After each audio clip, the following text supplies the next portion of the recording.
The night of Halloween in New York City was unlike any other.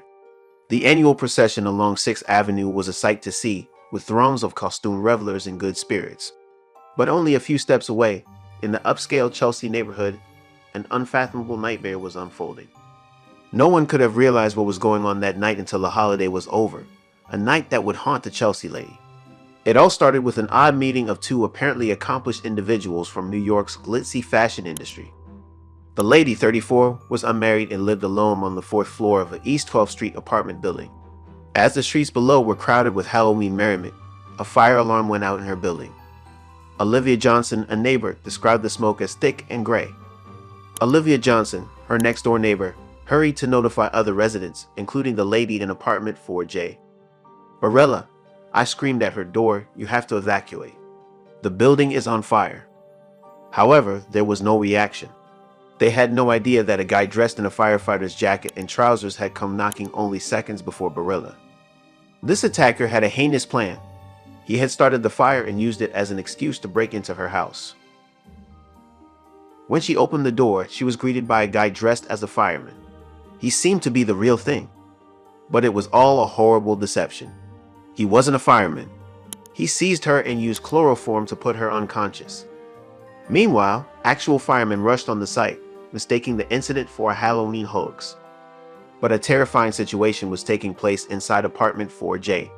The intruder tied her up and tortured and tormented her for the next 13 hours.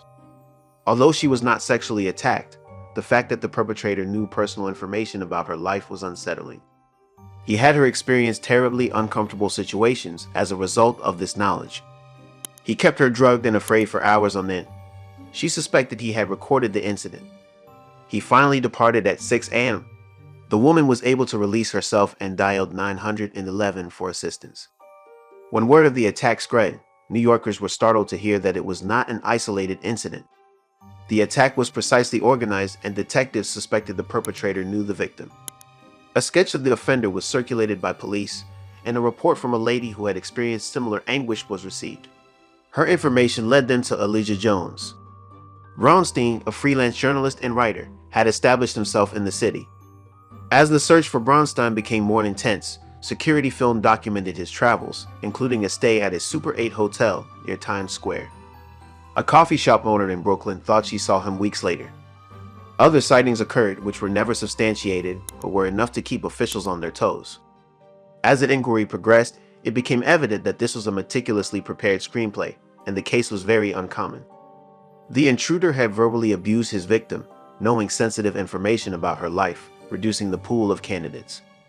The hunt for Elijah Jones proceeded, but his whereabouts remained unknown, putting New York City on edge. This Halloween night would be regarded as one of profound and inexplicable terror in a city famed for its fortitude.